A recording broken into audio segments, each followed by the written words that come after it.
اقبال فوراً رائفل سنبھال کر باتھ رومز کی طرف چلا گیا۔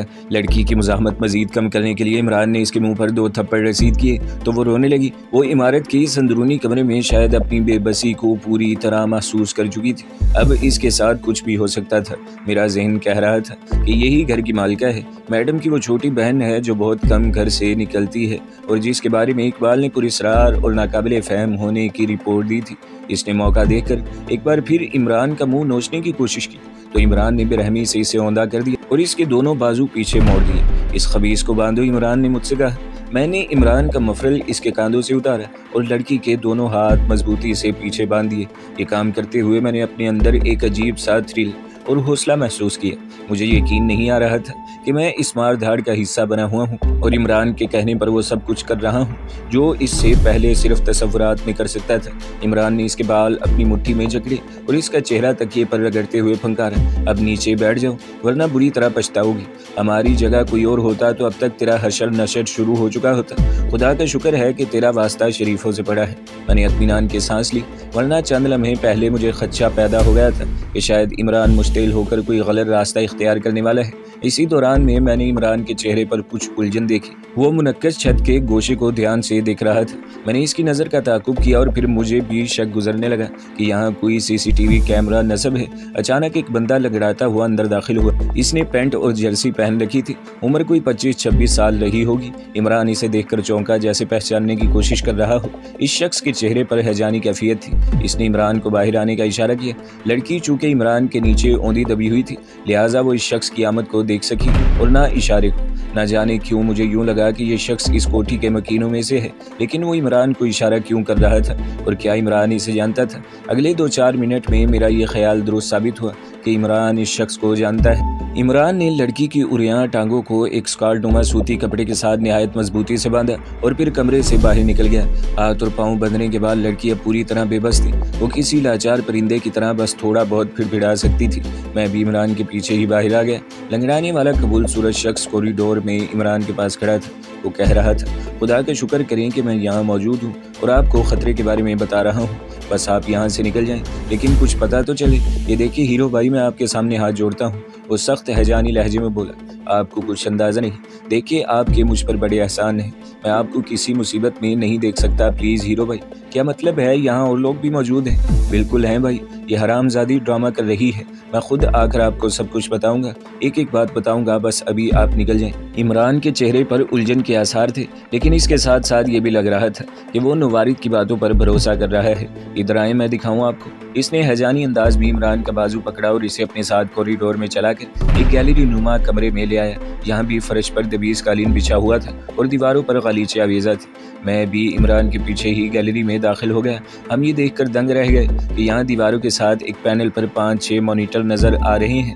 مانیٹر کی اسکرینوں پر اس کوٹھی کے مختلف مناظر کلوز سرکٹ پر دکھائی دے رہے تھے۔ ایک اسکرین پر وہ دیوار نظر آ رہی تھی جو 1 گھنٹہ پہلے عمران نے پھاندی تھی، اور وہ دروازہ بھی جس سے گزر کر میں یہاں پہنچا تھا۔ پھر ایک نیم روشن راہداری کا منظر تھا اور ایک نہایت روشن منظر میں اقبال 8 mm رائفل تھامے باتھ رومز کے دروازوں پر پہرا دے رہا تھا۔ یہ وہی کمرہ تھا جہاں عمران اور گرانڈیل شخص کے درمیان طوفانی لیکن مختصر لڑائی ہوئی تھی۔ نوارد نے ایک بار پھر عمران کو باہر آنے کا اشارہ کیا۔ کوریڈور میں پہلے والے مخصوص مقام پر پہنچ کر وہ پھر سرگوشی میں بولا، یہ چھوٹی میڈم بڑی انوکھی اور خطرناک شے ہے۔ آپ کے اندر آنے کے 15-20 منٹ بعد ہی اس کو پتہ چل گیا تھا کہ آپ یہاں ہیں۔ میں آپ کو اس کے بارے میں بہت کچھ بتاؤں گا، مگر اس وقت آپ یہاں سے چلے جائیں۔ نوارد کے لہجے میں التجا، محبت، ہمدردی، بہت کچھ یکجا ہو گیا تھا۔ میرا ایڈریس معلوم ہے تمہیں؟ بالکل ہیرو بھائی، اس نے جلدی سے کہا۔ صرف 2-3 منٹ بعد ہم تینوں عقبی دروازے سے گزر کر گاڑی میں بیٹھ چکے تھے۔ میری سمجھ میں کچھ نہیں آ رہا تھا کہ کیا ہو رہا ہے۔ عمران اور اقبال بھی الجھن میں تھے، تاہم لگتا تھا کہ عمران نے کسی حد تک صورتحال کا تجزیہ کیا ہے۔ ہماری گاڑی سٹارٹ ہوئی۔ ایک ٹیک آف کرتا ہوا جہاز عین ہمارے سروں کے اوپر سے شور مچاتا گزر گیا۔ وہ اپنی منزل کی طرف جا رہا تھا۔ ہم اپنی منزل کی طرف روانہ ہو گئے۔ ہم واپس گھر جا رہے تھے۔ اگلے دن میں بے چین رہا۔ مجھے صورتحال سے سنگین اندیشوں کی بو آ رہی تھی۔ اس کے ساتھ ساتھ عمران اور اقبال کی خطرات پسندی بھی واضح ہوتی جا رہی تھی۔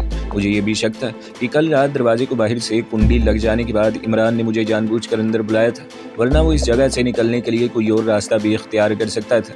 پینٹنگز والے کمرے کے پاس ایک زینہ بھی تو اوپر جاتا تھا، شاید وہ اس طرح سے میرے اندر حوصلہ ابالنے کی کوشش کر رہا تھا۔ بہرحال یہ سارا معاملہ ہی پراندیش تھا۔ زلیخا اور شیدے کے گھر میں جو کچھ سامنے آیا تھا وہی کچھ کم حیرت انگیز نہیں تھا۔ وہاں ایک گھر کی چار دیواری کے اندر بڑی رازداری سے ایک کنویں جیسا گڑھا کھودا گیا تھا اور قیمتی اشیاء نکالنے کا پروگرام بنایا گیا تھا۔ ابھی ٹھیک سے معلوم نہیں تھا کہ یہ پروگرام کامیابی سے ہمکنار ہوا تھا یا نہیں۔ اب یہ لال کوٹھیوں والا معاملہ شروع ہوا تھا اور دونوں معاملات کی کڑیاں آپس میں مل رہی تھیں۔ مجھے محسوس ہوتا تھا کہ عمران اور اقبال ایک سنگین معاملے کو چھیڑ رہے ہیں، دوسری طرف ان دونوں کو جیسے کچھ پرواہ ہی نہیں تھی۔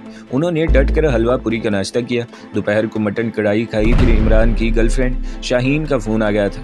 دونوں نوک جھوک کرتے رہے تھے۔ اب عمران اور اقبال آپس میں ہنسی مذاق میں مشغول تھے، ان میں کافی بے تکلفی تھی، گاہے بگاہے ایک دوسرے سے ہاتھا پائی بھی کر گزرتے تھے۔ اب بھی میں دیکھ رہا تھا کہ رات والے واقعات کا ان دونوں پر کوئی خاص اثر نہیں ہے۔